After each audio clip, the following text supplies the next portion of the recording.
House మొత్తాన చూస్తే ఈ season మొత్తంలో అసలు నవ్వుకి, ఏడుపుకి అర్థం తెలియకుండా రెండిటిని ఒకేసారి అంటే శివాజీ గారు అన్నారనమాట.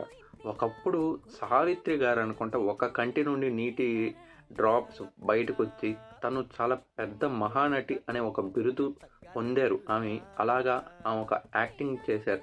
బట్ ఈ హౌస్లో చూస్తే నువ్వు నవ్వుతున్నావో తెలీదు, ఏడుస్తున్నావో తెలీదు, ఏడిచ్చినా నవ్వినా అర్థం తెలియకుండా ఉంటుంది. ఒకవేళ నువ్వు బాగా ఏడ్చావని అనుకున్నావు, ఆ ఎమోషన్స్ ద్వారా అర్థమై మాకు కంటిలో ఒక్క చుక్క నీళ్లు కానీ ఉండవు. ఏంటమ్మా రీతు అని చెప్పి శివాజీ గారు అడిగితే అసలు రీతు గారు అంటే అంటే ఇప్పుడు దాకుండా నా బాధలు ఇవి అన్నీ చూసి చూసి చూసి నా ఏడుపు అనేది ఇంకిపోయింది. అంటే ఒక డెజర్ట్లో చుక్క నీరు కూడా లేనట్లు అంటుంటాం కదా, అదేవిధంగా నా కంటిలోనూ నీటి చుక్కలు అనేటివి రావు, కానీ ఆ బాధ అదంతా కూడా నాలోనే ఉంది అండి.